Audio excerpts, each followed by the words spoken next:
All right, checking. Mic check. Mic check. 1 2 1 2.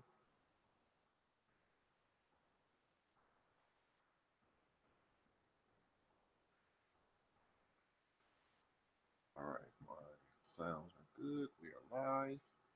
Welcome all to Automation Monday. Today is what's this? Welcome to Automation Monday. Today is Monday, June 18th. Uh, have a few good things for you today. Topics today we've been ranging from things dealing with crypto and automation and AI. AI dealing in crypto. It's all right. Um, we'll also be talking about Give me a second. somewhat drones, Apple, Microsoft, Walmart, and a technology that deals with crypto that comes out of cryptocurrency that is ranked top 12 tech firm of 2018.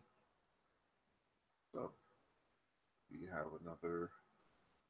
How you doing, Lowcast? How you doing?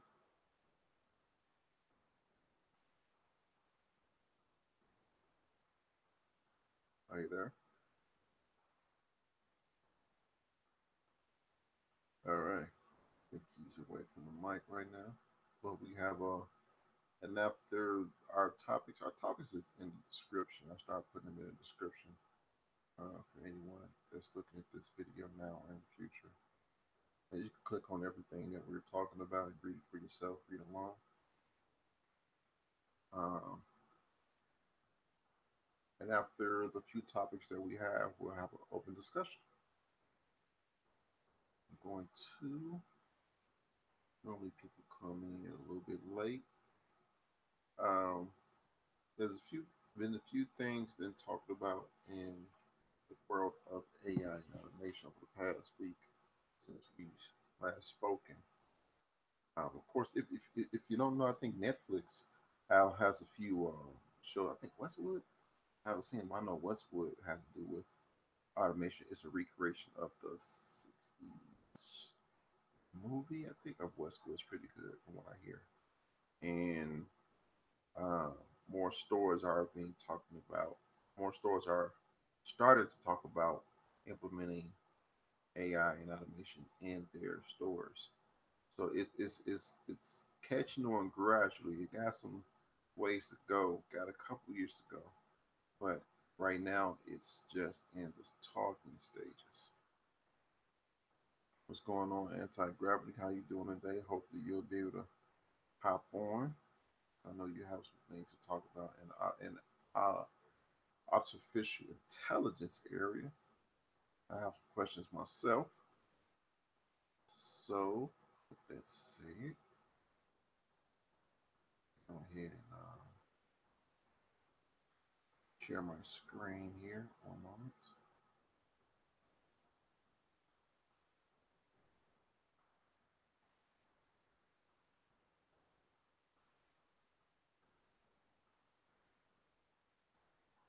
Oh, hold on. Something.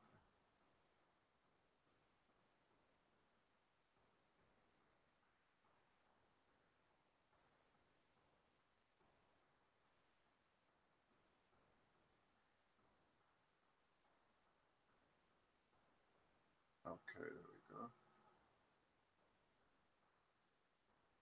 All right. So our first topic is from Lovar. I believe it's pronounced Lovar.io.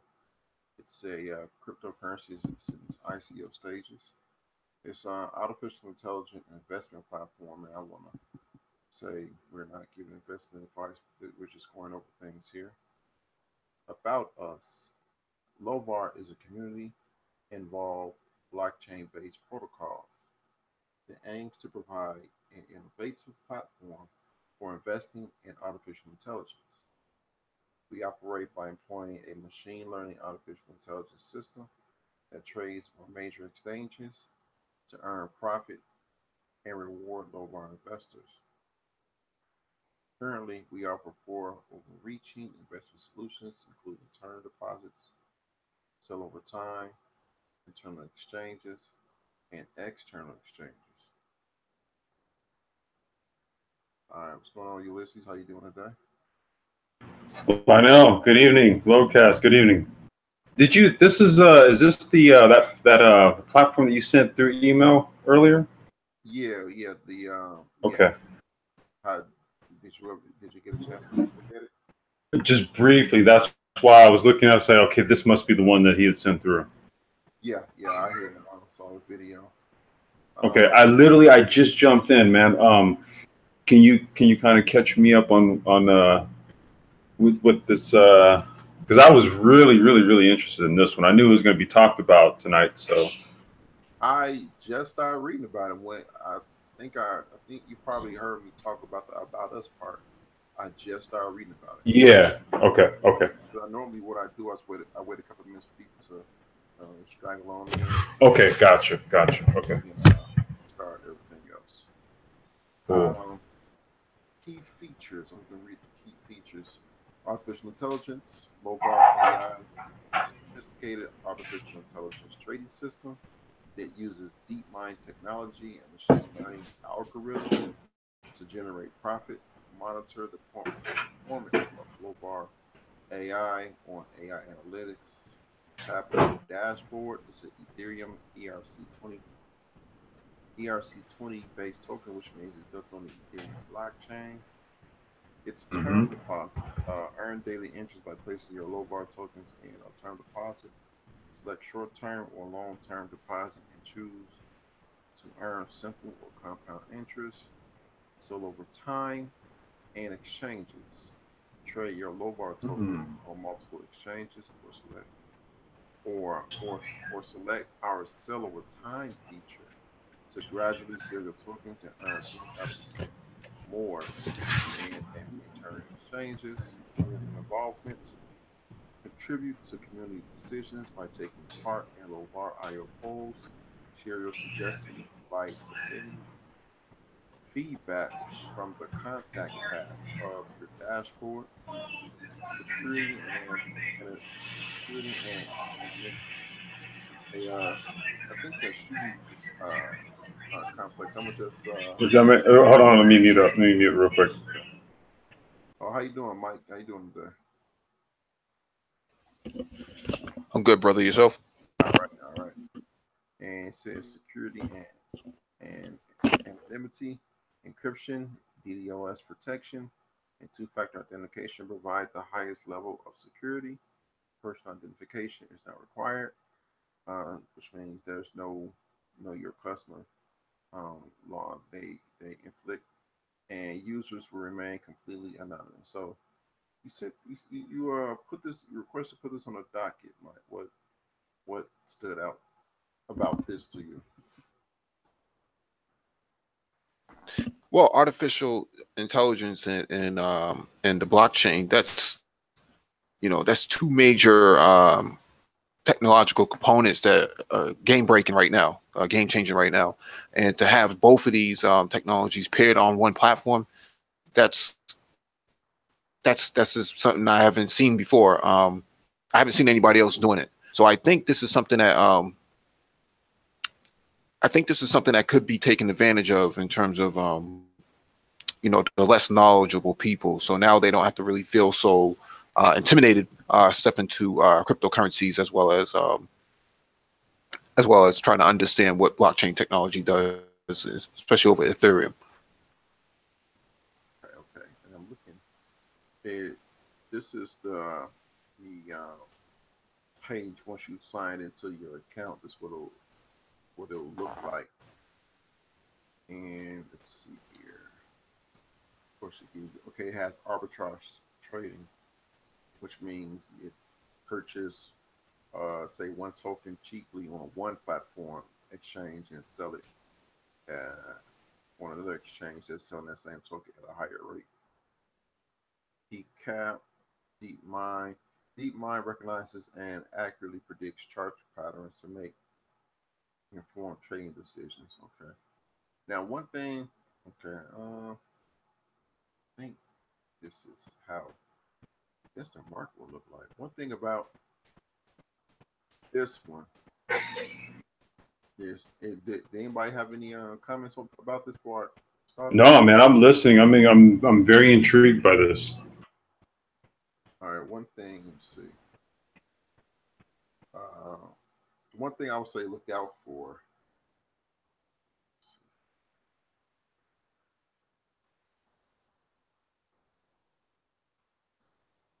Because these have been out for a very long time, and I know, and I hit my bumps and bruises in the cryptocurrency space, but this been out.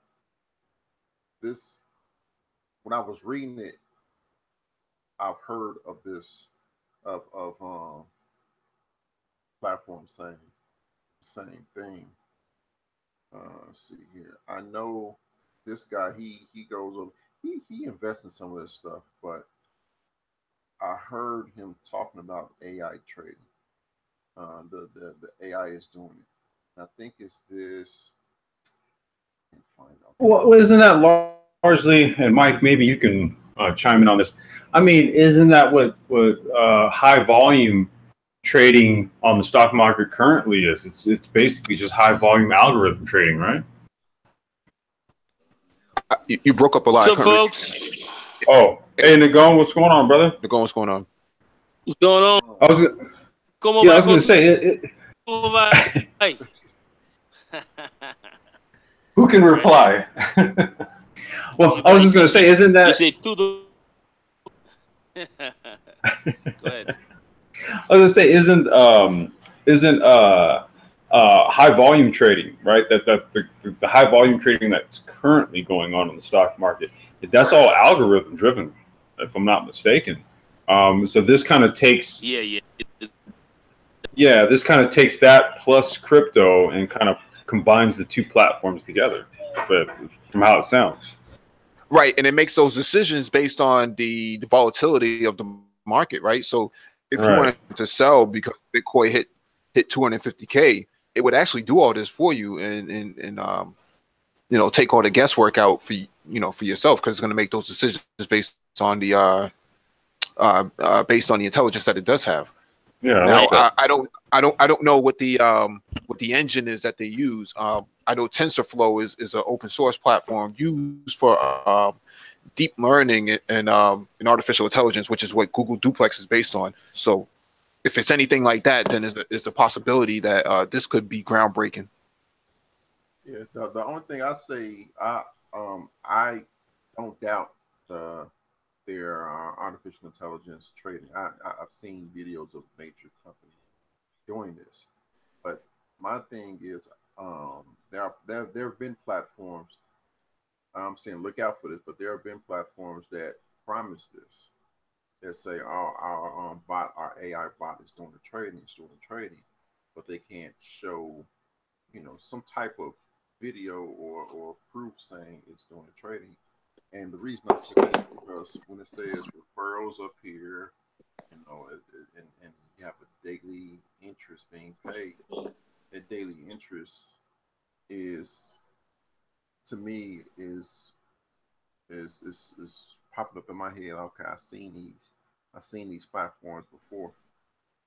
That's what I'm saying. I'm not saying the AI trading bot is not real. What I'm saying is this platform, these people who are building it, could potentially just be putting this all together just to be another quote unquote lending platform. Speak up a little bit. Say again. So they can't hear you too good. Okay, let me try to move my microphone. Yeah, you're real low. I can't hear you. Yeah, I agree with you, Lionel, because you're right about that. There's a lot of promissory type platforms being produced, and nothing really is substantial. But I thought this was pretty substantial. It came across my Google feed, so okay. Yeah, I won't, no doubt. Just let me say this: automatic program trading is nothing new. This has been around a long time. In fact, that's what 1987. kind of stock market crash as as valuations changed, interest rates actually started trading immediately. From stocks moving into the bond market, and next thing you know, you started having a crash right from there, and that was all triggered automatically. So this AI, this program here, it makes sense. Really knew about it. It depends on what you're referring to. Nicole. Go ahead. It depends on what you're referring to. So I think some of the stuff that you saw in some of the stuff that you're referring to from like the late 1987 and early 90s is different technology. The technology. What you're seeing now is more deep learning, real time makeup for this intelligence. The intelligence platform that's out there. What was going on in the late 80s, early 90s was more automated, right? So you set triggers and thresholds, and that's how it will react. But now this is making this human decision that was never being made before. Right, and what I think it looks pretty good, but at some level, I still think it's going to be just as faulty as the automatic program trading was back in the really. Anyways, I think because market volatility is so high and so much of it actually can function on not strictly on fundamentals, things could be shifted. That's kind of, once again, I could be wrong. So I was gonna say I had a question for you, Nicole. So what about, consider this, right, and give me your take on this, right, because of your experience as a trader. So what if you have an entire environment where it's all artificial intelligence? Right? It's not artificial intelligence interacting with humans per se, but humans have all opted to switch over to an AI platform to do it. So then potential disaster. You okay? Yeah. But yeah, potential fucking disaster. But I don't trust. I'm not gonna trust any automated system to be better than people who can come in and maybe analyze it. So no. So I myself, I would, no way would I totally believe in it as it being better than what we have. But if folks want to go with that, go ahead. But I'm not a full consumer of that. I wouldn't believe that all the way. Okay. Anybody else?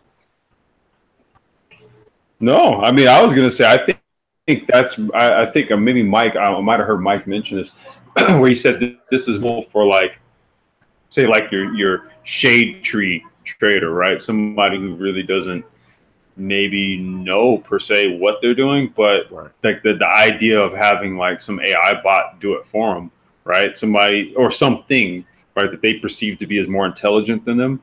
I can see a market for that. I mean, I see exactly what you're saying. I can see a market for it. I can definitely see a market for it. But to traders, and let's even look at the high end market makers that are out here.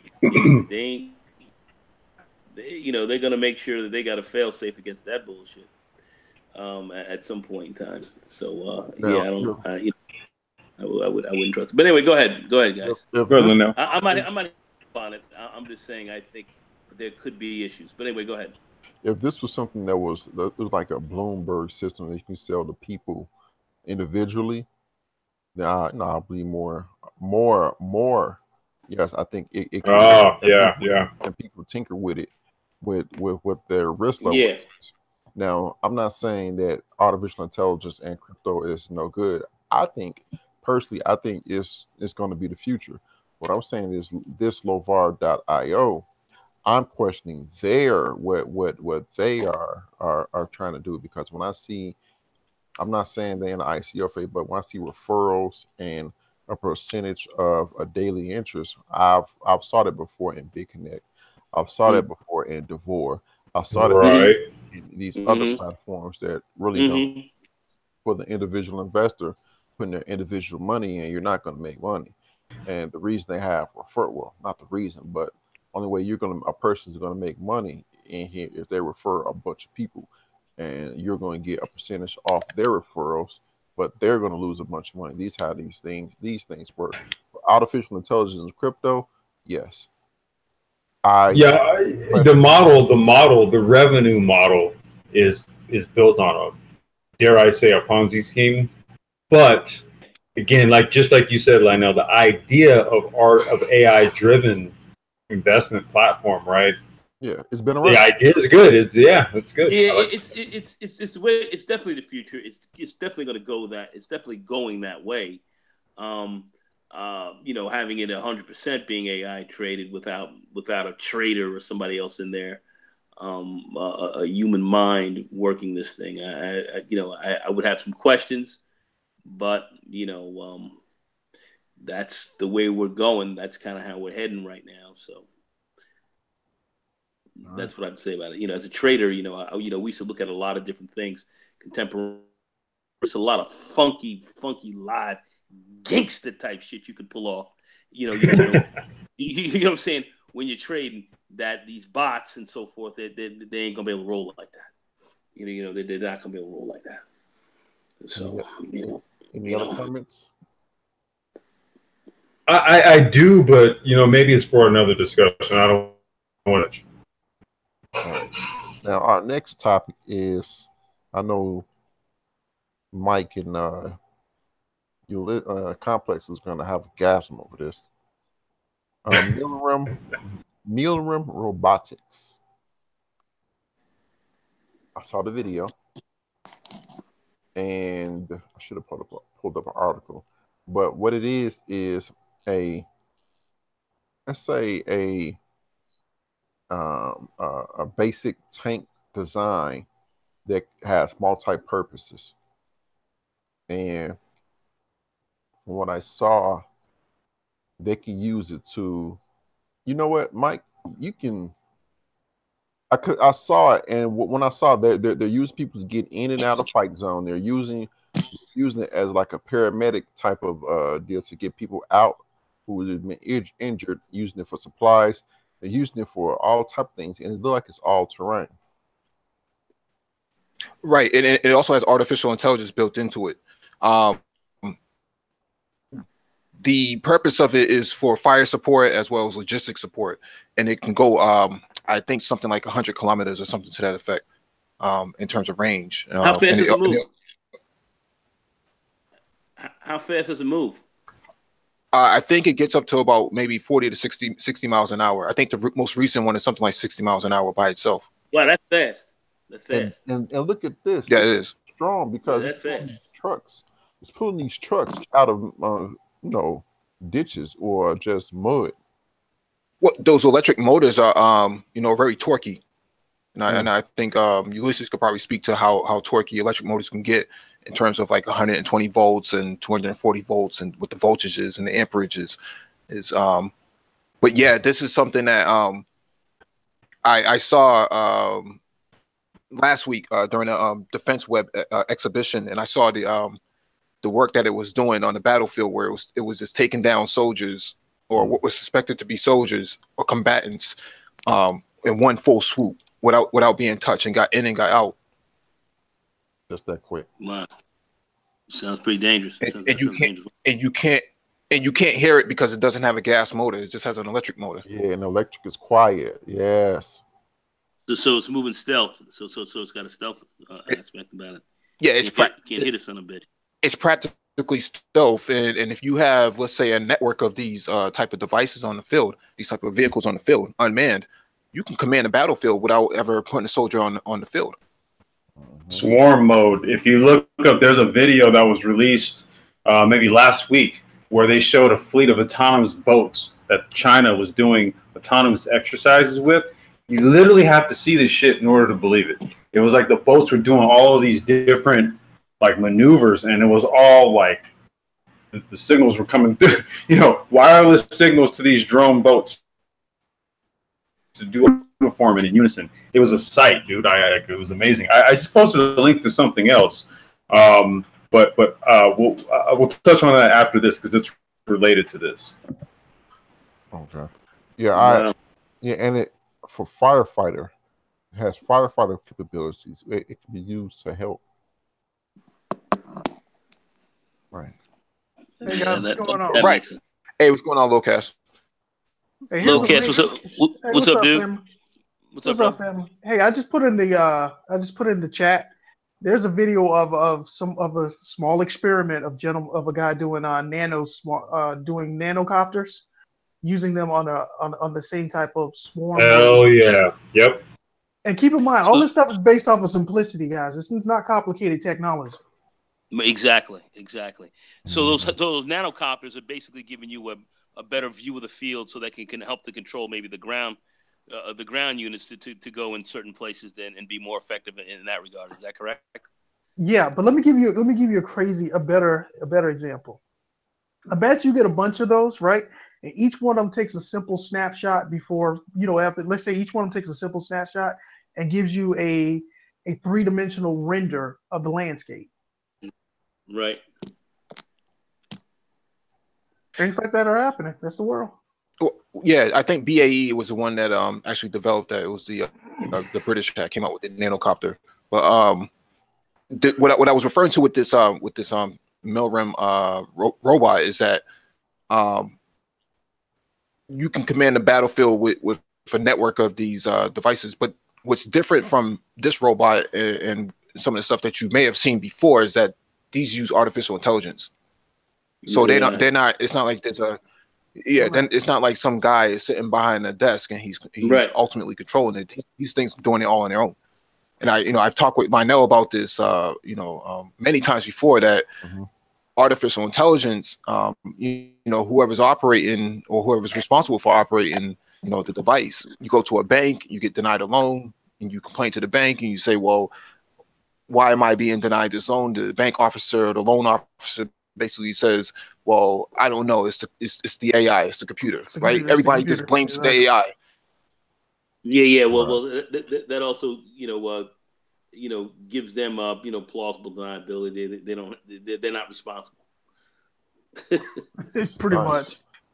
I'm looking at the video, and I saw this video before, but they're moving in unison, which hey. That's pretty scary. Those Chinese boats were doing the exact same thing. Same thing. You can put them in any design, any type of tag patterns that you may need. It's pretty interesting, man. I'm sorry to say this. Hello, can you all hear me? Yes. Yeah. Okay. What I was trying to say is that the design of what you're saying. The reason why I showed you the copter thing, the simple version, because that's a small, easy version that we ourselves can design on our own.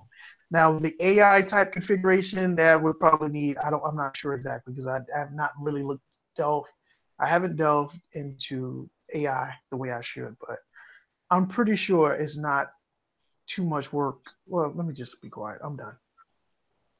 No, you're actually onto something. No, speak on it, bro. No, speak on it.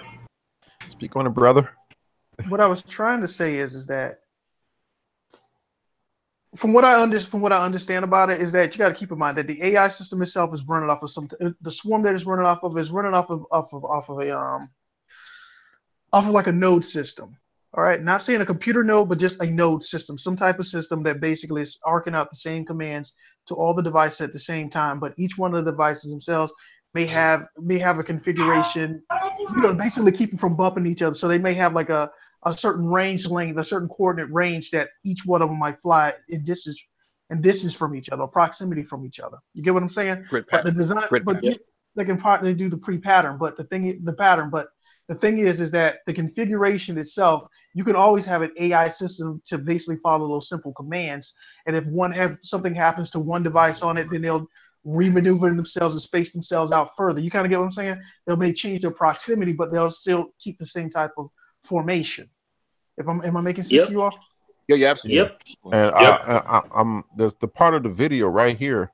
I'm gonna just keep talking so you can see it. It's like, wow, look at that. They grid pattern. They're going through. They're letting other ones back through. They go back to the grid, and this figure 8 pattern.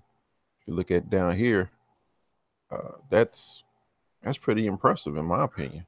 I guess what I'm trying to say is that they're all thinking as one system, as one unit. Mm-hmm. But what they do is the individual algorithm is based on proximity configuration. That's what it looks like to me. Okay, so because I was looking at it, and now that you explained it, it looks complicated, but now that you explained it, it's pretty simple. The simplicity that goes into it to make this possible. And I'm pretty sure if somebody was interested, you could probably download some, probably from GitHub, some type of configurations or specifications that you may need. Well, design specifications in order to. Yeah, there's plenty of that on GitHub. There's a kid actually who's on YouTube, and he makes experiments. Based on a lot of these projects and code and stuff like that he gets off of GitHub, and he makes his own like autonomous RC vehicles and stuff like that. Real interesting stuff, man. Like, guys are homebrewing some amazing stuff right now. Now, the thing about it, now keep in mind, we could download our own AI. According to Mike probably knows better than I do, that you can download your own AI software, and I'm pretty sure it's gonna be hard as hell to configure it for a novice. But from that point, if you know what you're doing, you could program your own for whatever, create your own type of specification, but then you can use like the hardware to interact with the AI software. Now, the only thing about the AI software I've always had questions about is, number one, how in the world do you configure that? Like, how can I experiment with that on a personal, private use? Because I can't seem to find. I've looked into it one time before, but I couldn't find like just a download package, a package download that I can just download and try it on my own. I can't find anything like that. I mean, most of the time go ahead. That's mostly military spec stuff, right? So some of the open source stuff that you can find is usually for 1 to 2 devices, for point-to-point communication, P2P. But in the format like this is something that obviously this is not civilian based. Right. You could if you got into a little bit of machine learning and deep learning, you could come up with your own algorithm to actually make something like that work. It wouldn't be all that difficult to figure out. Machine learning is usually about maybe a 6-month learning curve. Okay, really? Yeah, I'm saying the same thing. Really? Okay. Yeah, if you go on edx.org, there's actually a class. You already need to have some type of programming. You're probably gonna need some previous programming skills from years prior. But no, you don't. Really? You don't. You need to have some form of you need to know Python, but you don't need to have years and years of experience. It's more or less the you're giving the instructions to the to the platform itself, because the platform has already the platform has already built out the structure itself. So you're just inputting the zeros and ones and the yes and no's and where it needs to go. Oh, okay. Right. The data inputs for the algorithm itself. Okay. Now I'm gonna play Ulysses video. This is the how you pronounce it? NIO. It's the Neo EP9. So this car, this electric supercar, it's Chinese. Neo is a Chinese company. It set the track record over at the Nürburgring in Germany. It was like an insane sub 7-minute lap, like 6 minutes 45 seconds. And then what it did was, over at the Circuit of the Americas in Austin, Texas, it set the lap record for the fastest autonomous vehicle. The fastest lap an autonomous vehicle has ever set on the Circuit of the Americas. So the video right there is basically a video about how they did it. And what they did was they essentially track the car around. They go around the track, and the car, using GPS, basically it outlines like the course. Okay, like the course within the course. So there's the road course, and then there's the lines that you take within the course. And then what it does is it uses software, atmospheric conditions, a number of inputs to optimize the best way to take around that track, given all of these data inputs that Mike was just speaking to. And with that, the car basically set a lap record where it averaged 160 miles an hour around it was 100 and trying to remember what it averaged, the speed that it averaged around the track, and with no driver in it. It is so bizarre watching the footage of this thing. Yeah, it looks like a real driver, but I saw the clip where it showed there's no driver in it. Yeah, right. And it looks precise. Yeah, no, because they basically they go in and they explain what they did, like the technology in mapping the car, right? So you see these lines, you see on the video right there, those lines. Yeah. So what it's doing is literally setting GPS data points along the track. So it's kind of like a virtual rail around the track, and then the car's just going to follow it. And then what it's going to do is it's going to optimize itself to do possible, and that's all algorithm. Where it's like, okay, you have like these micro calculations that happen in between, like one micro calculation in between the next, and the way the data has to process, it has to do so in such a way where when it processes one data packet to the next, there isn't like an extreme variance in between. There's a lot that goes into this stuff, man. It's some deep shit. But in order for a track by itself at this speed, you got to have some serious software, man, pushing this stuff. It's a lot of deep learning from what it sounds like to me. There's the it's constantly recording data and it's inputting that data, and then it's crunching the numbers and to get the best results for the next go around. Yep, in real time. That's amazing. In real time. You know, in the automotive sphere, in the racing environment, I'll tell you right now, man, with the Formula E, there's a new Tesla series that's about to roll out. There's even an electric karting series to support the Tesla series. So all of this, man, all of it, it's now you're really seeing it trickle down. You're seeing it trickle down, like literally in the motorsport and all this, right? Yeah. Okay. Now, Complex, let me ask you this. If it trickles down, because it seems like everybody, say the major sporting companies purchase a car and trickle down. So which means a lot of them are going to be on the same equal footing. It's just little tweaks here and there that's going to determine the winner. What about the drivers? Well, if you're looking at this right here, man, you're probably going to get into a realm where you won't have drivers. By the way, this is the video right here where the car is driving on its own. Yeah, the one I have playing. Yeah. That's the part where. Race drivers. Oh my, that's okay. What's that? 106 miles. There you go. 2 minutes 40 seconds. That was a 2 minute 40-second lap, and average 160 miles, or top speed was 160 miles an hour. So what was the fastest human lap? Oh, I mean, it's gone a lot faster in terms of, like, say, Formula One, because Formula One cars are a different breed of car. Not about on the same lap. I'm on the same course. Oh, you know what? I don't know because what they did was they had a human driver, like, take the car around first. So I don't know what lap time he said. I'm assuming it was probably lower than 2 minutes and 40 seconds. I saw That's my assumption. Yeah. They went off course and ended up having to have some parts overnighted. They fixed the car up, went out the next day, and then set the autonomous lap record. So did the autonomous car have any wrecks on this course? That was that one, and it was because of a human. Ironically, that's like I'm impressed because the wide range of possibilities. It's so wide open, man. It's really amazing. You know, if you can kind of get past, you know, a lot of the will it take my job sort of thing, and if you start looking at the application side of it, you start to see that, man, you can really get active with the imagination, right? You know, there'll be new things that'll come out of all of this. So it's just amazing to see the technology. Go ahead, Mike. Sorry.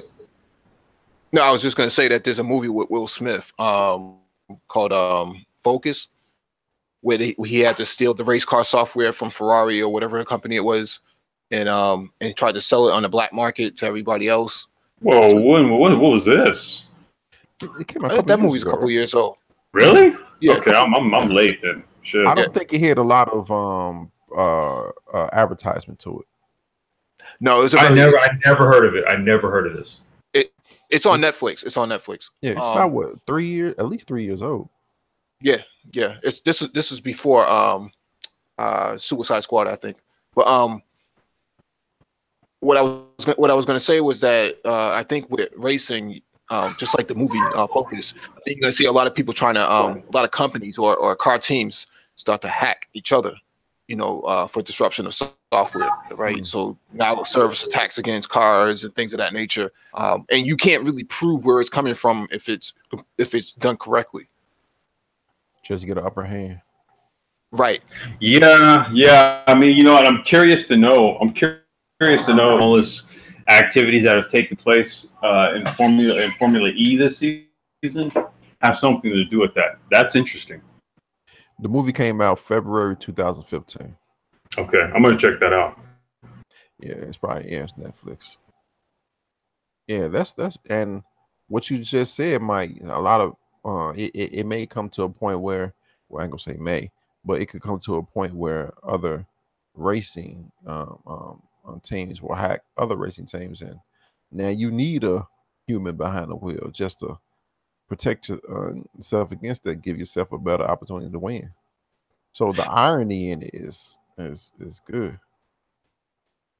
Well, I mean, I can kind of see it, like much like anything else, whereas motorsports largely is that's sort of like the R&D at the highest level where you can actually make something on it.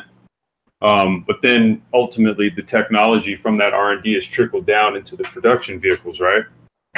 So much of the, let's just say your infrastructure security in terms of your software, that might be a part of the racing environment, right? So part of the racing environment, what the teams are going on, you might have a couple of engineers that actually aren't even analyzing the diagnostics of the car. And what they're actually analyzing is DOS attacks and shit like that from other teams.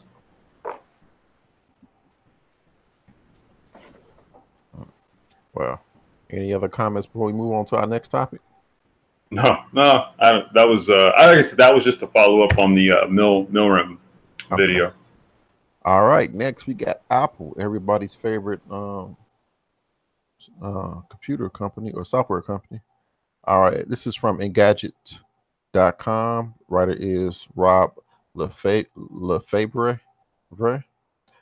Apple hires ex-Waymo engineer for self-driving project. Yeah, I know. Jamie Waiter will reportedly join Titan, though we don't know specifically what she'll be working on. Apple may not be as loud about its plans to create a self-driving car as Google or Uber, but the company is still in the game. According to the information, Apple has just hired Jamie Waito, a prominent engineer from Waymo's autonomous vehicle unit. Apple's project, currently codenamed Titan, could likely benefit from the excitement over such a high-profile executive. It could mean that the company is closer to a prototype or that it's ready to start showing off its progress. Either way, Apple needs to ramp things up if it's to remain relevant in the highly competitive and scrutinized arena of self-driving cars. According to the information sources, Miss Waito was the head of systems engineering at Waymo and was instrumental in the company's tests in Phoenix, as well as upgrades that let Waymo remove human backup drivers from vehicles. All right, so Mike, you sent this. I'm gonna let you have first crack at it. This is pretty interesting. Yeah. So Apple has been working on an electric vehicle for quite some time, and then it morphed into an autonomous vehicle as well. I think the problem with Apple in this regard is that they're looking for another stream of revenue to diversify their portfolio, or to diversify their portfolio to have another stream of revenue. But the slowdown from people buying iPhones, people aren't really buying Macs anymore like that. because everybody's on their phone or they have an iPad. You know, to slow down with iPads because people already have the first one or the second one. They're not going to go out and go buy a third and a fourth. They're looking to diversify their portfolio, looking to get into the automotive segment. I don't see people in this economy going out and buying a high-end Apple autonomous vehicle. I just don't see it happening. You know, for Teslas as it stands. So why would anybody go out and buy an Apple vehicle? I don't see the point. I don't think it's going to be for the average. Go ahead, Lo. Oh, sorry. Go ahead, Lo. Go ahead, Lo. Based on, let's think about Apple here. Apple it's an American brand, but it has that luxury feel to it, that luxury look to it. We already know it's going to be out. It's not going to be for an average consumer. It's not going to be. We should already know that. And I think the most innovative thing they're going to I'm just throwing it out there as a joke. I think to be the number one catching thing if the vehicle has no wheels. And the only reason I'm saying that is because Apple is known for doing something that is different from everyone else. Now, we know it's going to have wheels, but we know it's going to have to be something that's going to make people say, I got to have it. Like, I can imagine maybe it might have it's going to have something very unique to it. Like maybe like no headlights, no visible obvious headlights or something to that nature. It has to comply with DOT standards, and so it needs to have. Let me explain. I said obvious headlights or obvious lights on and off, meaning that in a crazy way. Imagine seeing a car that looks like a car. I mean, it's a car, but imagine like with the paint job and everything, it's all one finish. But you got these high. You may have some high ultra bright type lighting. You get what I'm saying? That makes up for the. I don't know how to explain, but. You may have something where. Yeah. No, I see what I. Oh, sorry, Mike. Go ahead. No, I see the point that you're making, but what does the Mac, the original iPod, and the iPhone all have in common? OS. No, one button. Yeah. Steve Jobs only believes that it should be one button, right? It's one of the reasons why the Mighty Mouse. They only use one single button. But okay, I never thought about that, Mike. But that's what I'm talking about. Wait, hold on. But this is where I was going to go with it. See, we all have to. Car was being talked about back in 2006. Yeah. Okay. This was before Steve Jobs went down with pancreatic cancer. Now I have my conspiracy theories about that shit. Well, that's another discussion. However, he was ahead of the game. Truth be told, Apple was ahead of the game. The Apple car died with him. That's why Apple doesn't know what to do. What do you do? Like how does Apple come out and mess with a Tesla? Dude, Apple they built their whole thing up on making music and creating art and stuff like that. That's what their applications largely were good for, right? There was some, you could write a Word doc or make a spreadsheet with it, sure, okay? But, only Steve could really kind of bring an Apple car to the market. I mean, after all, dude, he convinced everybody to ditch their CD players and their CDs and just rock with an iPod. I did. I looked up some images of this Apple car, but this is what I'm referring to. If you can see something like this, where you may not have visible wheels, something. Can you see what I'm saying? You see what's on the screen? Yep. What I'm trying to say is that, believe me, they will do something to make people sacrifice $1 to purchase their item. They would. I think they would have to. Honestly, when you look at like a lot of what's coming from China, like I'm saying, dude, there's a lot of shit that's coming from China that people are not even ready for. I think they're gonna have to. Some of the stuff that was shown at CES back in January, oh boy, I'm expecting Apple, if they do come out with something EV related, dude, it's got to knock this other stuff out the box. Yeah, I tried to look up the Apple driverless vehicle, but I couldn't find it. You're not gonna find it. Right? No, it's vaporware. It's vaporware. Okay, yeah, I didn't find the design. They just put the testing the software on different vehicles. Okay, wait. Question: what do you mean by vaporware? Like, Meaning it exists in theory, but there's no practical application available. Vaporware? Yes, vaporware. All right. Any other comments on this before we get to our next point, our next article? That was pretty interesting, man. You know, considering where Apple once was in all of this talk, they were actually ahead of everything. And it seems as though when Tim Cook got in there, it's just that he kind of went with like the tried and true Apple way, right? The watch, upgraded phone, upgraded computer, upgraded tablet. I mean, you can only do so many keynotes selling people on like an updated version of the software, right? And you're saying, yeah, you know, this is why you need to buy the new iPhone X, because it's just got updated software. It's got, you know, this little tweak, that little tweak. Yeah, it's $1,000, dude. That's not going to work anymore, man. And truth be told, if Steve Jobs were still here, I think Apple would have probably came out with some sort of self-driving application by now, if anything software related. At the minimum. I agree. Yeah, and Google has pretty much outpaced them at least 5 to 10 years. That's what I'm saying, dude. There was a point where Google parity.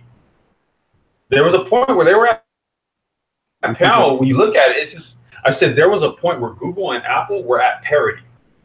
They were neck and neck in terms of their technological innovations. Okay, like I said, since Steve Jobs has passed away and Tim Cook took over, dude, Apple has just been languishing in the tablet, PC, and iPhone market, basically. Right, and what you said earlier is true, that it's all tried and true products, so they can't lose. But the difference between Google and Apple is that Google is a software company and Apple is a hardware company first. Yeah, exactly. The money that goes into R&D is what's sucking their budget dry. And for Google, they just leverage the software against multiple pieces of infrastructure that's already available. Yep. And what would be cool is Apple had the car. They had that ecosystem in order where you can, because I know Tesla, you can call your car from your phone, it'll come to you, won't it? Most top tier cars do that now. The new BMW 7 Series, the new Mercedes-Benz S65 or X63. They all do it. They all do it now. And yeah, they all do it. When I'm saying, you have your Apple Watch and you come out of a hotel or something, and you tell your car, come pick me up. I'll be out in front in a couple minutes. Now that will be nice. Yeah, I agree. It'll definitely. And Bosch. Go ahead, Mike. Go ahead, Lucas. Okay. No, I was just going to say that Bosch and Mercedes is actually working on parking lot technology to allow self-driving vehicles to parallel park themselves inside garages and know which space is available when it gets to the garage. Yeah, I saw a video on that technology. This whole sort of parking logistics, where they use like these automated bots, so the cars drive up onto this thing. And then they have like these little, it's kind of like that little track, that mill rim thing, but think of it as your car just drives up on a little ramp. And then this ramp has wheels and a track system, and it just moves the car. And all you do is you summon the number, this thing gets the car and brings it all back to the customer. I mean, some of the shit that they're utilizing, automation for is just insane. Man, the future is tomorrow, gentlemen. The future is tomorrow. Yeah. And one last thing I did want to mention. Back in 2016, Apple seriously considered purchasing Tesla. Look that up. Yeah, that was a big brouhaha. But the pushback was that Apple would never, if Steve Jobs was alive, Apple would never have acquired Tesla, so to speak. They would have made acquiring Pixar. Well, acquiring Pixar was one thing, but acquiring Tesla would be something completely radical to what they really stand for, because they're about competing rather than acquisition. Right. All right. Cool. Our next, excuse me. Our next article is from Engadget.com once again. This is from Richard Lawler. Microsoft reportedly has its own cashierless store technology. Wow, they're trying to go at Amazon. Reuters reports Walmart. I spoke too soon. Walmart is in talks to try the parent Amazon Go competitor. While Amazon continues to test out its cashier and checkoutless Go stores, Reuters reports that Microsoft is working on similar technology. Besides the number of partners who are working on products in the vein of Amazon Go, which allows shoppers to simply take items off the shelf, put them in their cart, and leave with the bill automatically tabulated based on computer vision watching what they buy. It has an internal team that has tried out using cameras attached to shopping carts and mobile apps. The report calls out a small team within the company's business AI group dedicated to retail tech, and said CEO Satya Nadella recommended a device that could live on site to manage cameras without transferring data to the cloud. Microsoft isn't new to the space, and in 2017, it showed off a slew of retail-focused products at the National Retail Federation since Big Show event that included a version of the Skip mobile app that's in testing in grocery stores. With Skip, shoppers scan each item as they shop using the app, then check out on their phone when they're finished. Microsoft is a partner with the startup, and the app uses Azure on its back end. With Amazon Go stores opening soon in Chicago and San Francisco, we'll probably see more competition in the race to replace the checkout line. All right. Chicago and wow, dude. So, Mike, talk to us. I think where Microsoft is going with this is more about open source platforming, right? So similar to the way you see apps on the Android Play Store, you know, to utilize for your own personal use. I think Microsoft is looking at the market the same way, saying how can we leverage our software, you know, to more small medium businesses in comparison to what these guys are doing, which is Amazon, in terms of how they make their software so proprietary to their needs and wants. How do we make it available for Piggly Wiggly and the rest of these other small and medium businesses that have to compete? And I think going forward, you're going to see Microsoft start to step in and kind of play the intermediary. And there's going to be an arms race for AI now. Everybody's going to have a new piece of AI that can do the next one. And you're going to see all types of small companies start to pop up out of all this. Yep. Go ahead, Lopez. You there? Oh, okay. Yeah, I'm here. I'm going to have to pass on that one. All right. Go ahead, you Complex. No, I was going to say, man, I agree with Mike on that one.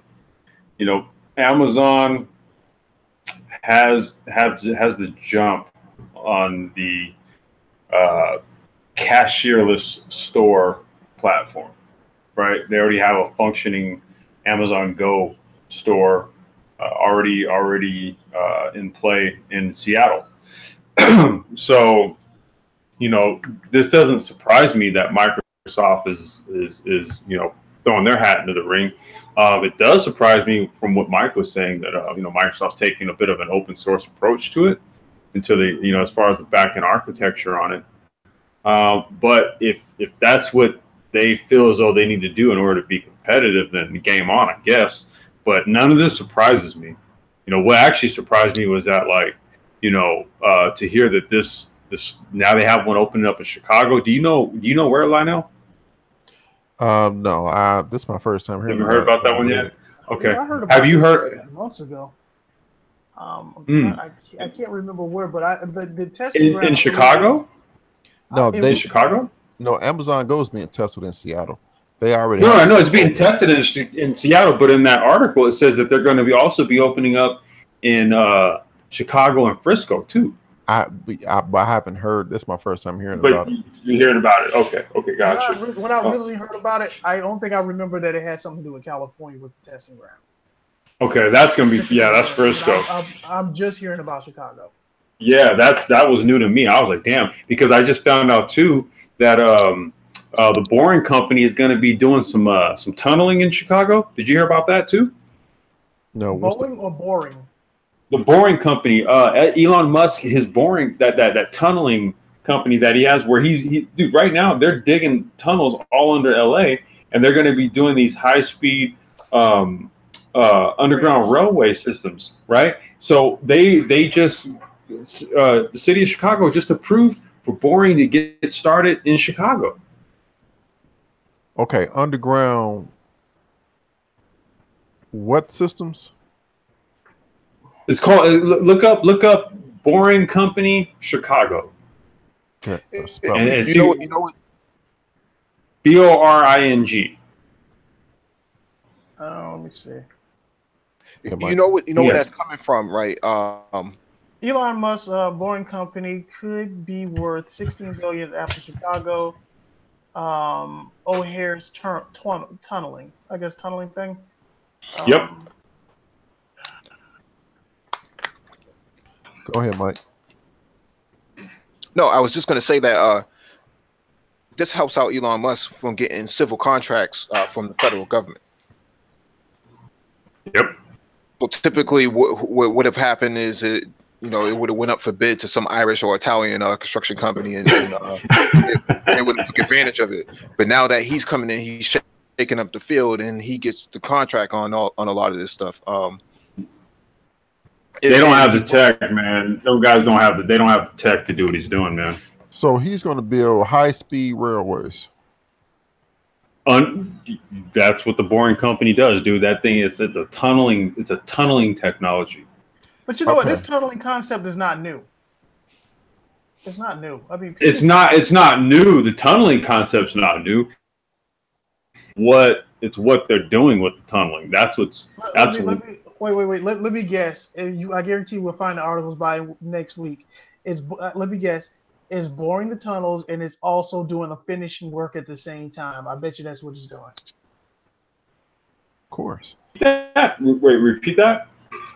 In other words, it's boring the holes, but also finishing the holes. In other words, coring the holes out and putting like I'm not gonna say a cement layer, but a finishing layer over the holes as it's boring them, as it's cutting them. How about let's go a couple levels past that, right? What? We're talking about these. No shit. They're putting in these tram systems, right? Yeah. So in the tunnels, okay. So you can do one of a number of things. One, you can run the vacuum tube train thing. Okay, right. That's one thing you can do through it. The other thing you can do is, and this is what they're going to do in LA, digging right now under the Santa Monica Mountains and all that. So what you'll do is you drive your car into this little ramp thing, right? And it'll put it onto this little tram. Then the tram will tunnel, and then the tram will just shoot off, and it'll go under the traffic. Right. Drive. It sits on a tram. Just go. You know what? Based on all the technologies coming in, here's a prediction because I predict this about Uber. I was telling somebody this a while ago. In fact, I want to get him on the panel at some point when it comes down to what's up? Banking and crypto. I got a gut feeling in the future, people are not going to purchase cars anymore. You're going to probably purchase, like for example, you're going to purchase, like for example, you may have people who have personal cars. They have a personal car, but general population may have you might purchase like a brand of car. You kind of get what I'm saying? You don't no longer purchase a car. Like for example, you would no longer purchase your own personal Jaguar. You would just purchase Jaguar. You kind of get what I'm saying? Or you would purchase only Ford. Well, I think. You're talking about Mike. I think Go ahead, Mike. No, you're talking about a car sharing service, and that's already in place. So Ford, GM, Mercedes, Audi, and BMW already have platforms set up for that. I think Audi's is called Silverline or something to that effect, where you basically just have a Netflix subscription to Audi, and you pick out any Audi that you want. A vehicle subscription. Right. There's an app on the App Store called Clutch. And what Clutch does is allow you to pay up to $2,000 a year. You get to take out whatever luxury vehicle that you want for 30 days or something to that effect, and then you bring it back. Now, Cadillac just launched something in New York called I forget the name of it, but it's a GM branded car sharing service. So you basically pay like $3,000 to $5,000 a year, and you get any Cadillac that you want, an Escalade, a STS, or CT6, or whatever they new model that they have, and it comes and picks you up, and then it you go where you want to go with it, and then you drop it off when you finish. For the same exact reasons, I was going to say, for the same exact reasons that you were talking about, because people aren't going to buy cars. So this is what they've determined to be like what their business model will be for new vehicles. Yeah. And this coincides with why Ford has cut their compact car division down, right? The Focus, the Fiesta, the what's the other one? The Fusion. And it's a third one. The Taurus. Those cars are being gone after 2019. So what they're looking at now is that people won't buy cars. They'll either lease it, or they're going to rent it, or they're going to ride share. But either way, no one's going to own cars because the economy's not going to call for that, as well as cities are not going to call for that because there's not enough parking spaces available. In Boston, they were talking about basically cutting off downtown, the financial district, from having any cars come in. And if you did bring a car in, it would be towed anyways, but because there's no space. Wow. The reason why I'm coming to that conclusion, because I'm looking at Elon's company, Boring. Of course, we were looking at the same images for a moment, with the tunneling, and basically look like storage facilities, so to speak. And then plus, when you think about it, we also should understand that a lot of stuff that happens in business sometimes take you in small steps towards something bigger, or different ideas and concepts. Right. And when you see ride sharing, which is quite popular, you see people purchasing. It's just something that you just got to catch on back. You know what I kind of picked up on after a while. You're like, you know what? I think this stuff is coming to something else where you might have more people. You would just, like you said, you would probably purchase like a vehicle service as opposed to purchasing a personal vehicle. But I do believe personal vehicles will still be around, but they will just, people who can afford them would have their own personal vehicle. Well, that's the whole point of Waymo. Now they're predicting the next generation. I think this current generation or generation Alpha. How we came of age and obtaining our driver's license was a rite of passage. They're predicting that these new generations coming after us, or I would say, millennials, are not going to put that much emphasis on obtaining their driver's license as past generations, and they're predicting that a lot of these new generations are not going to have driver's license. It's believable. It's believable because if I just had to just shoot from the hip on. I was going to say, well, a lot of you have teenagers to take Uber and Lyft to school. So I'll say you got these kids who take Uber and Lyft to school. Yeah. I mean, they're going to custom, and then it's going to take them to where they want to go. What incentive do they have to really break it up a little bit? No, I know what you mean. Give you an idea. School lunch with us, where I'm at. School lunch, you get like those rideshare services.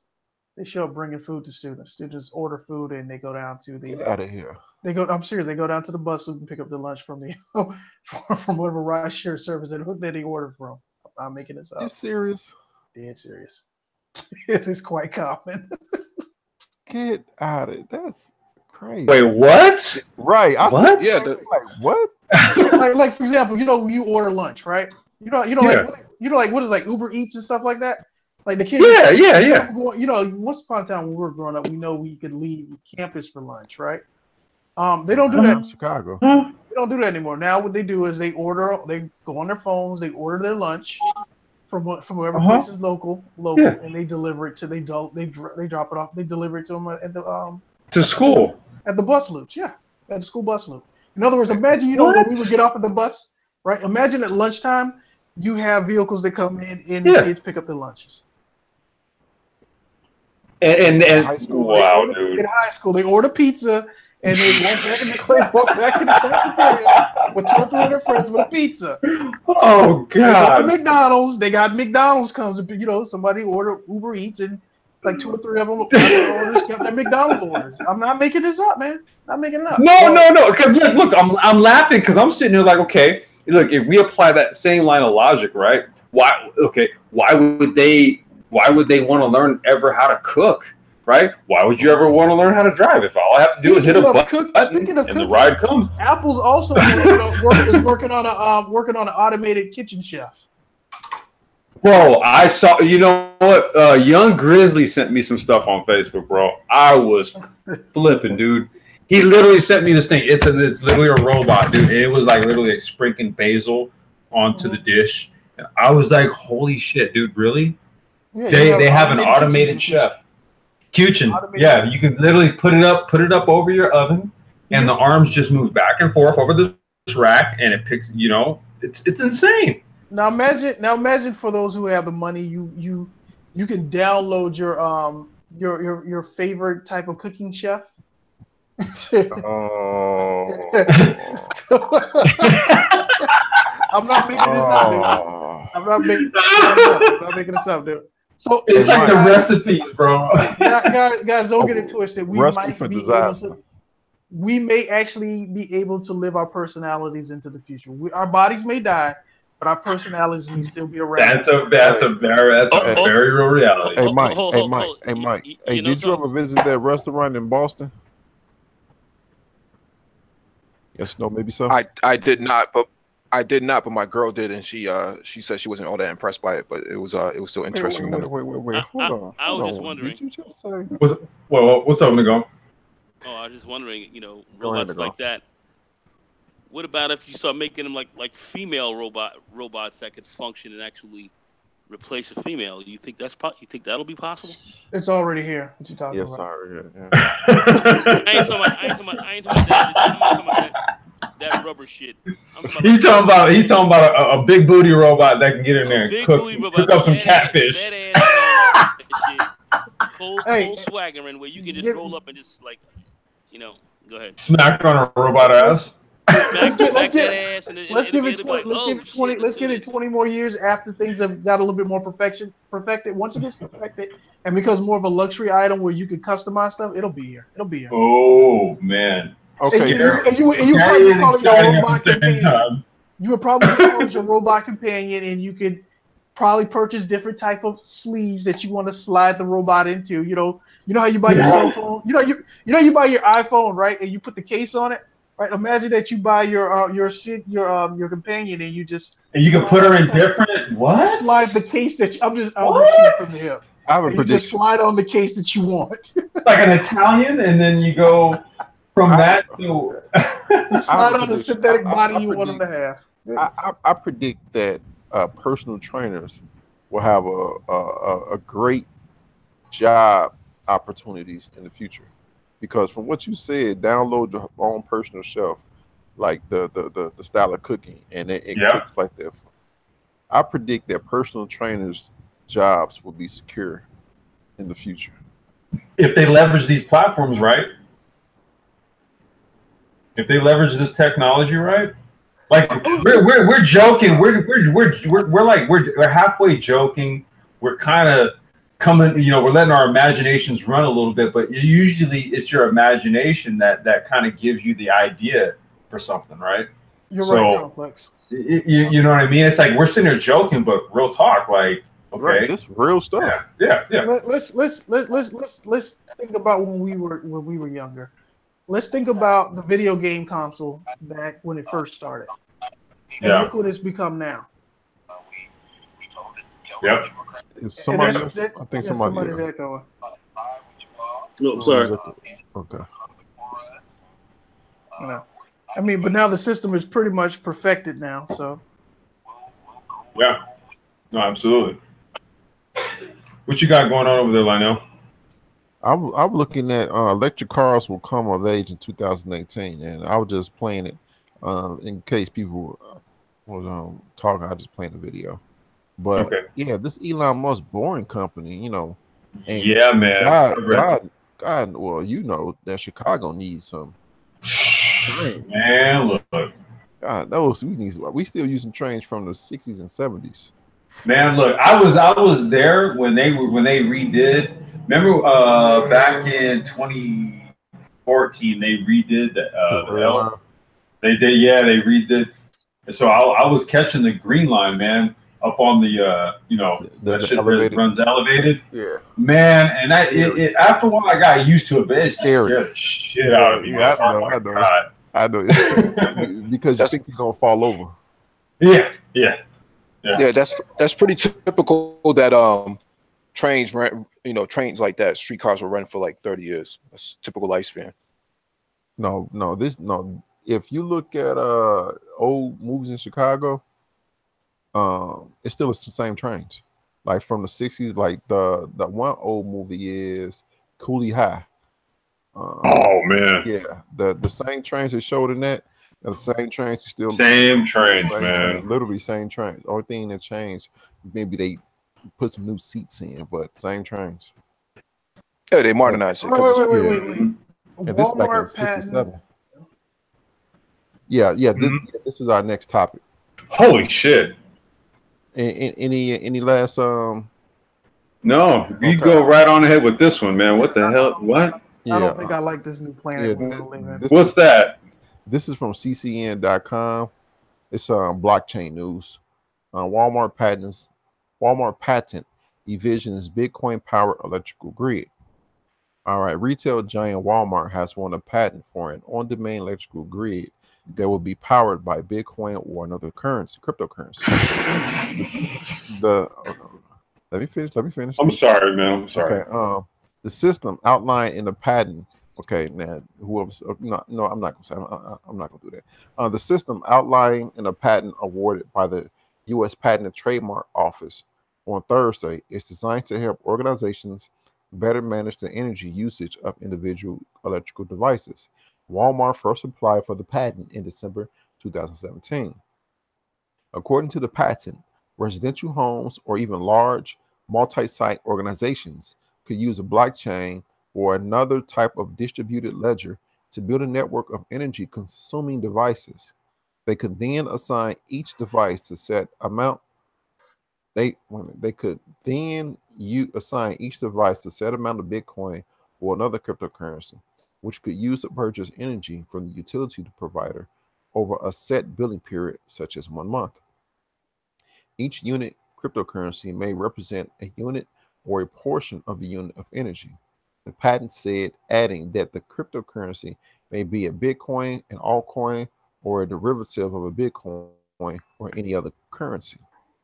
If an individual device exceeded its allocation of cryptocurrency, another device on the network could share its funds with the first device to ensure that it continues to function during the billing period.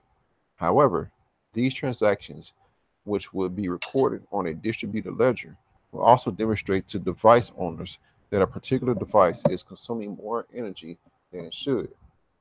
As the patent explains, currently, energy providers deliver energy to locations that inefficiently use the energy, which leads to an increased energy costs for consumers. The increased costs results from various appliances and devices that consume energy at higher levels than the appliance or device may actually need to function to perform certain tasks. Smart appliances and devices are now available to consume to customers that can operate more energy efficiently, but still consume more energy than needed or economically practical. Similarly, if an individual network uses less than its allocated energy consumption, it can be structured to share it with another network. For example, an HVAC network and one store sharing with a peer network and another store owned by the same company. Ooh. Alternatively, the network can be programmed to sell the excess cryptocurrency or roll it over into its allocation for the next billing period. Walmart is not the first company to design a system that uses cryptocurrency technology to manage the efficiency of the electrical grid. As CCN has reported, Australia-based startup PowerLedger is building a platform that helps users to buy and sell solar energy in real time. All right, so who wants first crack at this? Mike, would you like to go first, or would you like me to go? You Go right ahead.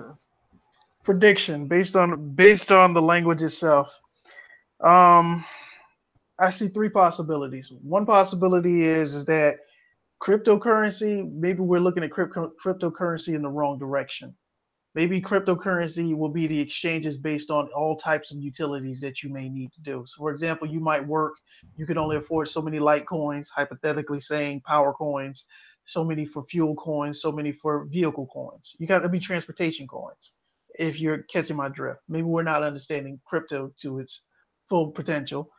Second thing is when you're looking at what it's based on the language, you probably might be looking at someone selling you high capacity batteries, and you may be paying based on the quantity of charge units that you may need or something to that nature. Or third is just exactly what it's stipulating, that you could purchase so many kilowatts per month based on what you can afford. Make sense? Anybody else? Hello? No, I agree with Locast.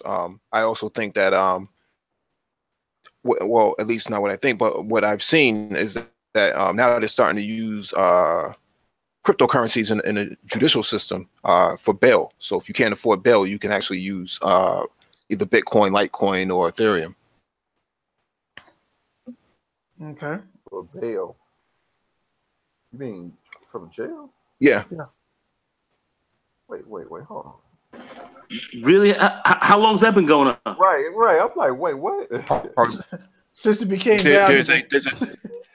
There's a nonprofit organization that has been working on ways to help people get out of immediate lockup, immediate jail to post bail, because most people can't afford it, right? So if you look at most people in the Black community and the brown community, you'll see that a lot of single mothers start pawning their items, TVs and rings and jewelry, looms from the family in order to get their would-be child out of jail. So there's been a lot of talk and discussion going around cryptocurrencies and how can you utilize cryptocurrencies, to get people, out of the judicial system. Oh, okay. Interesting.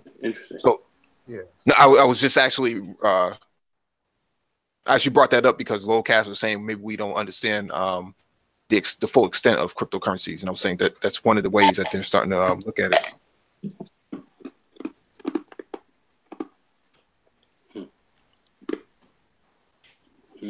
That's crazy. Yeah.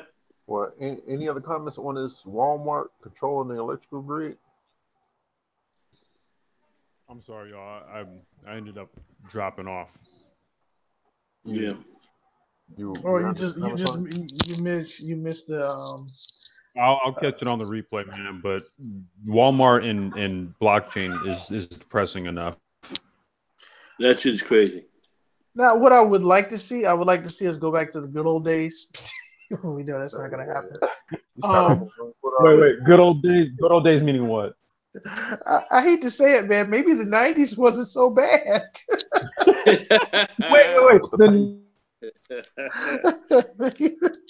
Maybe the 90s wasn't so bad. Boy, it was great.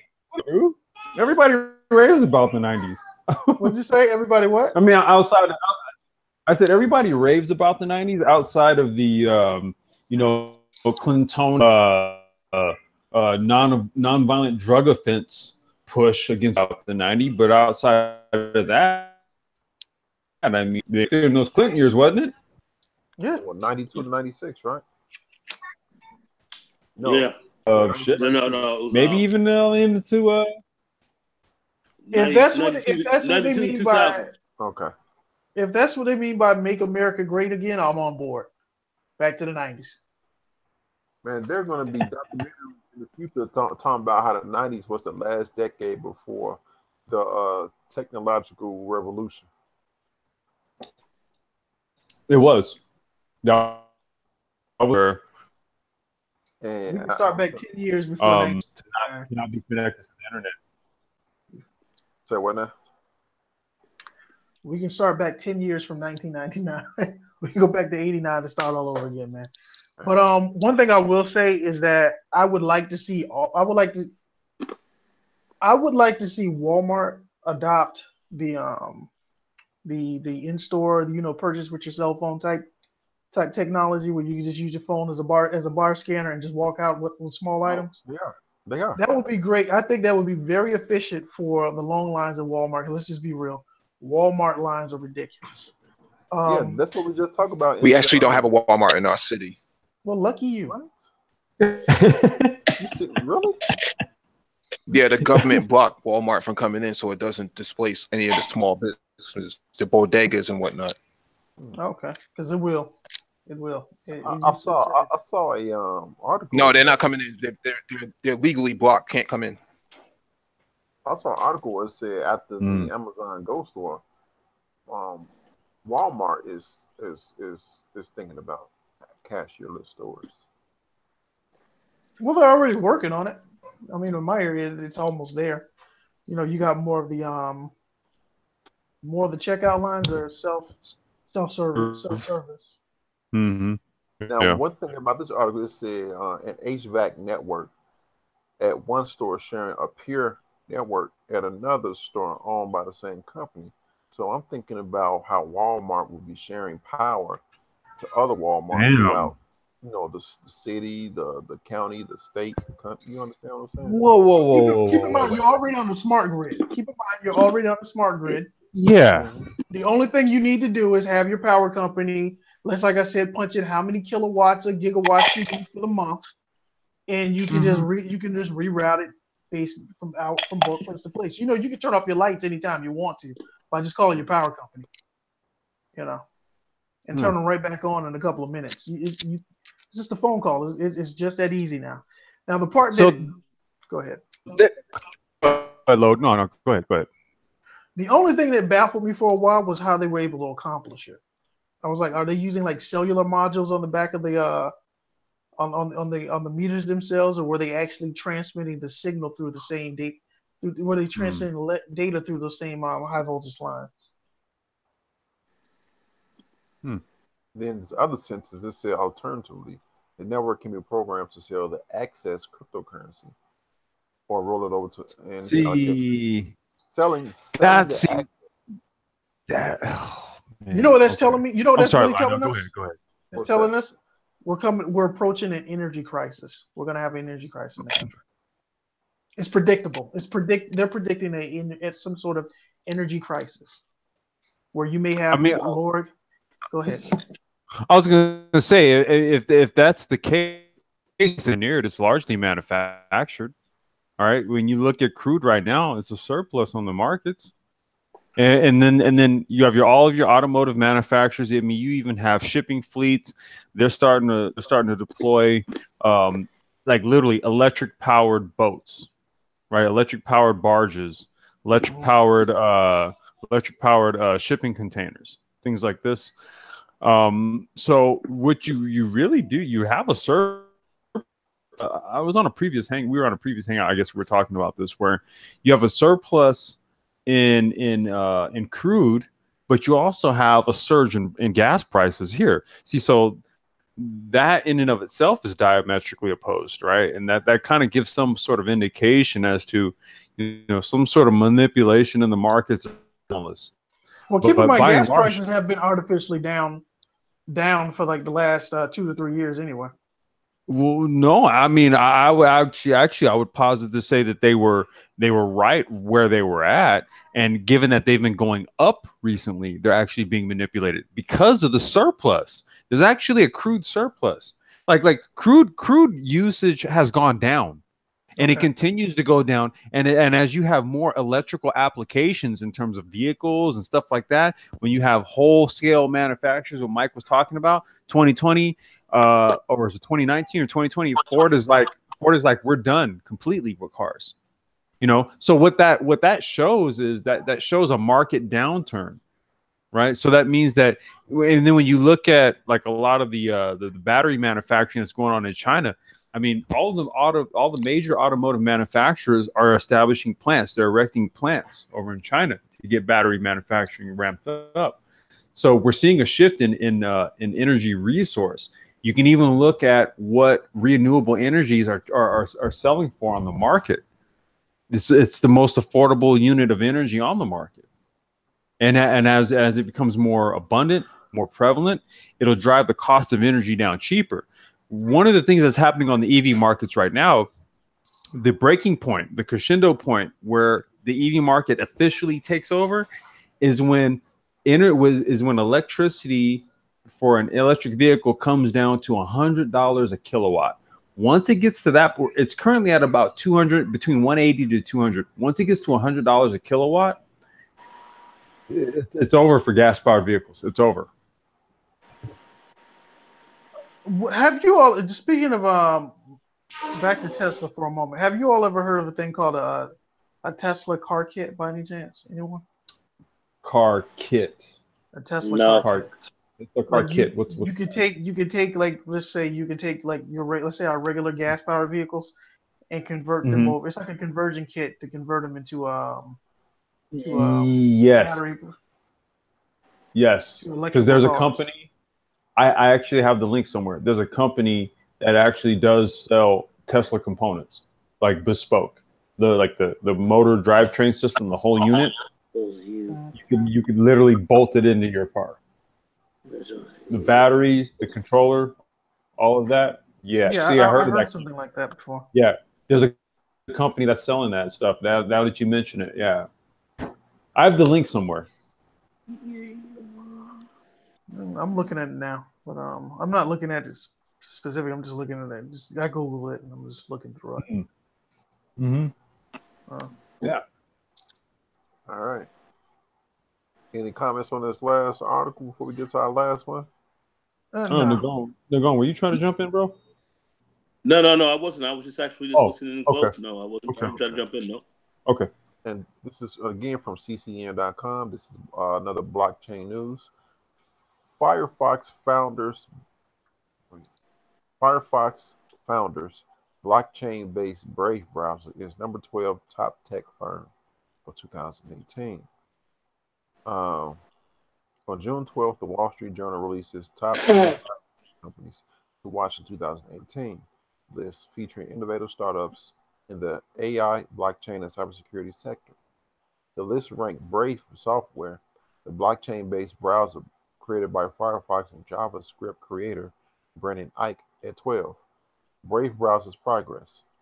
Over the past year, Brave browser, which compensates publishers with tokens by transparently embedding advertisements through the blockchain, has made a successful attempt at penetrating one of the most difficult industries, even for large-scale businesses to maintain dominance over. Largely controlled by Chrome and Firefox, the market share of the browser industry is mainly dominated by a few key players, including Safari, Opera, and Edge.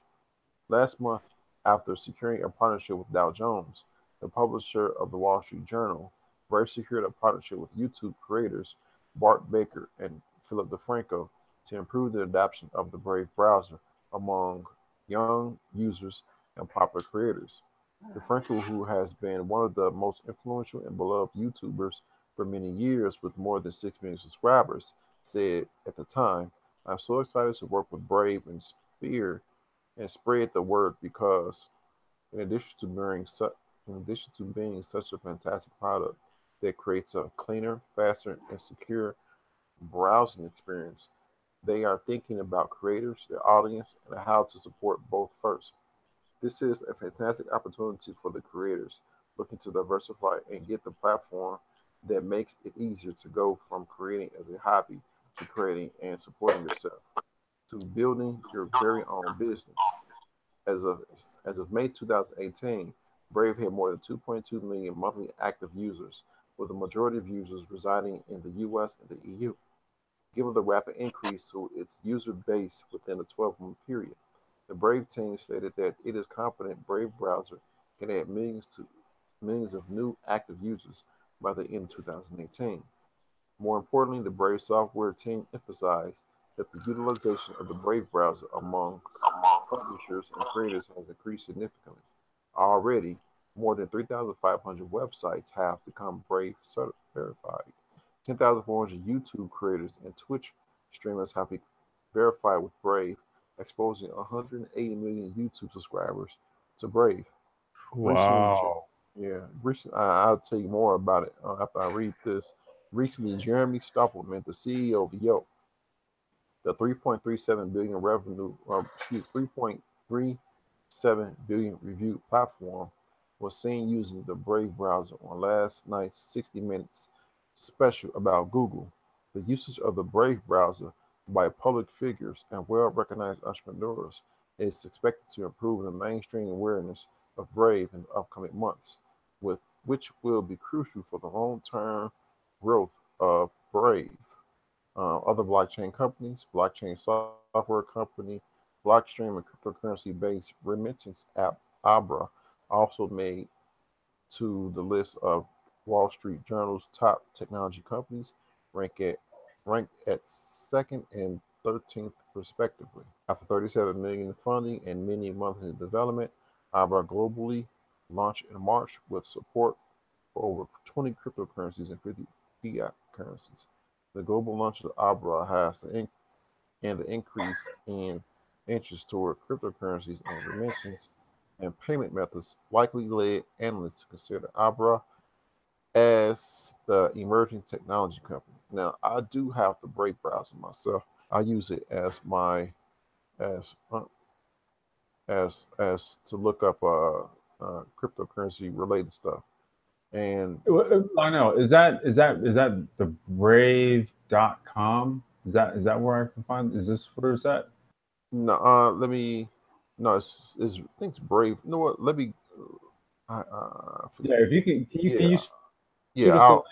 Yeah, Okay. I'll do that. Now with the Brave browser, you can actually pay content creators with the Brave token. I set that up and I'll just Right. open it up and say, good news, Brave will pay your favorite publisher sites in less than 24 hours.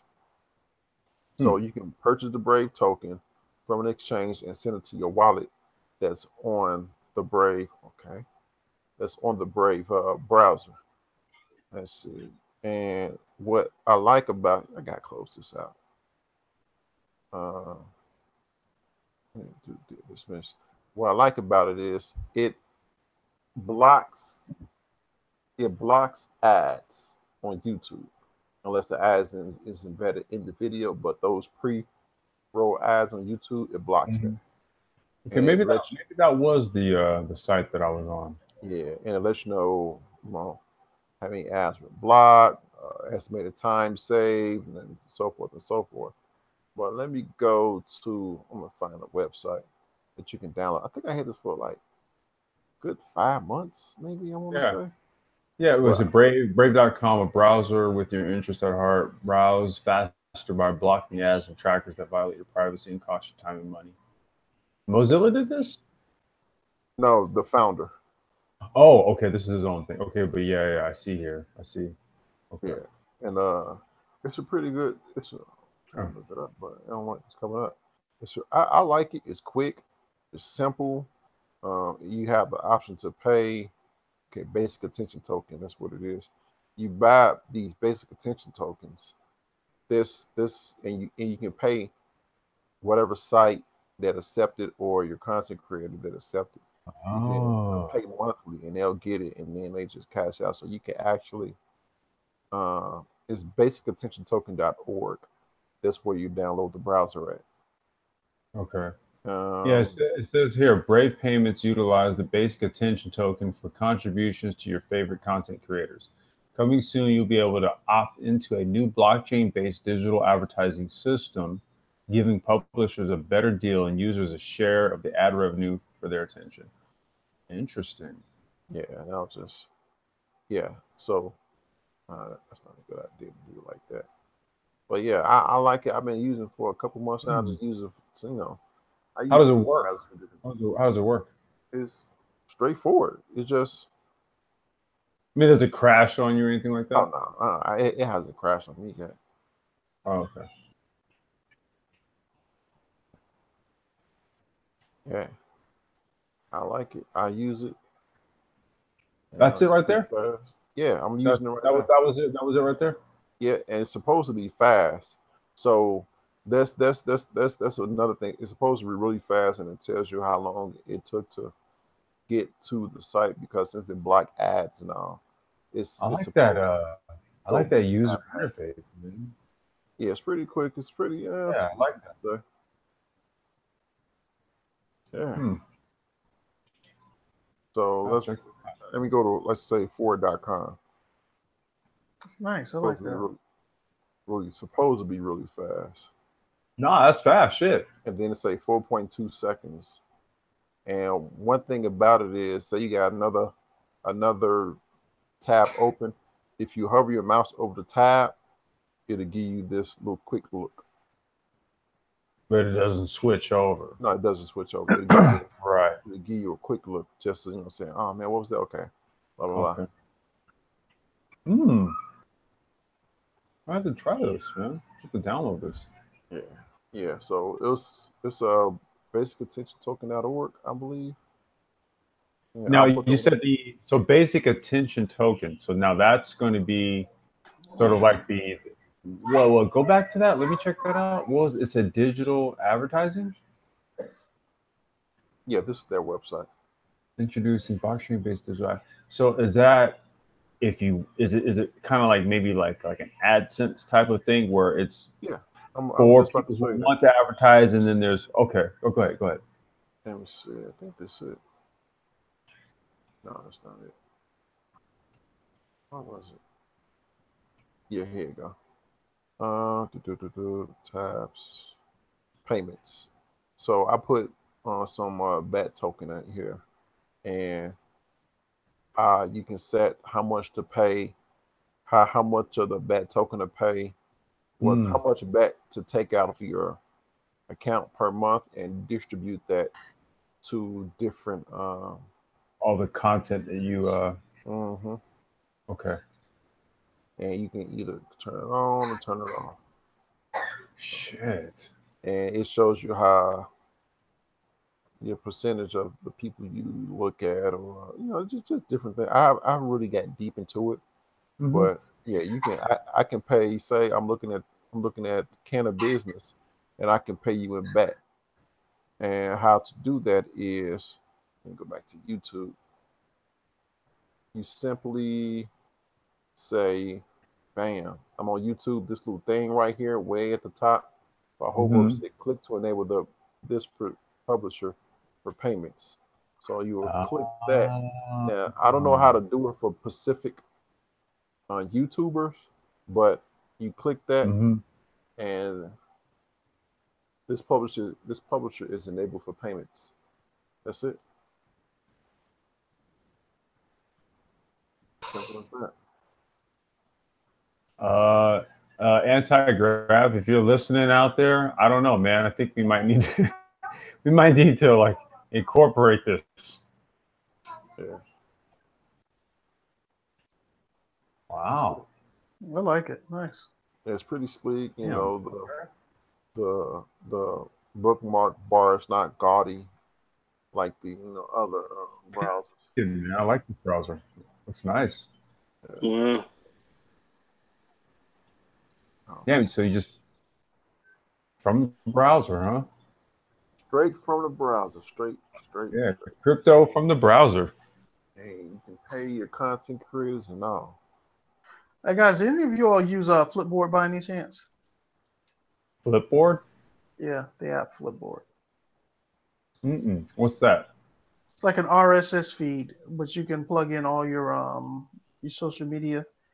But you can basically subscribe to any type of newspaper or any type of subject matter, and it'll automatically send you the content. Okay. Flip Somebody's No. never heard of it. No, I mean, like for example, like like me, like to keep me up to date with news. Mhm. I'm pretty sure you know RSS feeds are pretty much out, Yeah. right? Yeah. Well, it does the same thing. Where it's pretty much an RSS feed. You can type in, like for example, you only want to see stuff on technology. It will send you news Mhm. articles and magazine links, the links to magazine articles pertaining to whatever technology that you're looking for. So if you're looking for automation, it'll send you automation. It'll constantly update. Yeah. If it comes, something happens, it comes from like the Associated Press about it. It'll update you for Associated Press, wherever it's coming from, whatever. You can type in the subject matter that you're looking for, and you'll get it from anywhere from that point. Or you can do Yeah. something specific to. It's an aggregator. Yeah. Exactly. Thank you very much. Yeah. I'm looking at it What's the right. name of Looking at it right now. what's Flipboard. Yeah, it's a very Flipboard? useful tool, man. I mean, it can probably help us all out. I put the link to the bat browser in there, but it's Flipboard. Yeah. Yeah. I like. You know what? I'm looking at the site. I like it already. Like I'm finding shit like, okay, there's an article here from BuzzFeed citing employee sabotage. Elon Musk launches investigation at Tesla. Holy shit. I've been using this thing for years. It's really good. Yeah. It's really a good. Okay. So it's Another good resource. it's open mic. Okay, guys, how do you? I see you on. I see we don't have too many, and I need to grow my channel. I don't know how you all feel about this particular channel, and how do you all feel about transporting it over to my channel? And I'll see about And giving you someone. know, I was gonna ask you, did you get my email about that? Because I know you mentioned something about this when we were talking on Saturday. Yeah, I didn't see that email if you sent it out. Okay, no, it's good. But while we're all here, maybe you want to like relay what we had spoke about on Saturday, because I actually like the idea, man, of kind of like aggregating all of our content together. Yeah, me too. Here's my thing, guys. Yeah. Speak on it. The thing is that Loadcast is not really my name. It's a brand that I created a long time ago, and it's really kind of like the fall off. It's close close to the name podcast, as you can see. Yeah.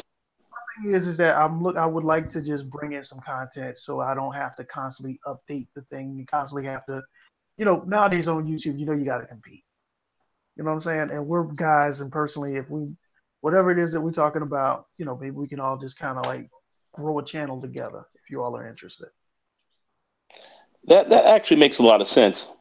I was gonna say, in thinking about it, dude, because like, Yeah, that makes a lot of sense. It's even on our, Noah and our channel. It's not as if we get like a shit ton of views. We really don't. So I think, and the other thing too is that I view this type of information that we talk about as highly valuable, right? There's a lot more actionable intel in the things that we discuss than in a lot of the channels that are monetized and that do make some money. No, I want to say we're not totally off air. It's just open mic. I know, and I'm not saying. All right, well, we'll wait till we're off air. I'm totally, I'm completely aware of this. I'm being business minded. What I'm saying is that there's other channels that are monetized, and then when I look at the type of information that we discuss, we do a lot of business modeling. If someone was keen enough, they could listen to one of our conversations and basically pick up on a business idea we just threw out there, right? So I view the type of content that we do as having some value to it. Let's talk about it off mic. Okay. Let's do that. We don't want no one stealing our ideas. Let's do that. All right. So you want to close out? Anybody got any more not topic, but anything else to say on this Automation Monday? Nah, man, that was a healthy automation discussion, bro. Yeah. It really was. So yeah, I pick up some good info. I definitely pick up some good info on this for sure. With that said, don't forget to tune in Wednesday. We got our geopolitics talk as the world turns. So with that said, I'll check you later.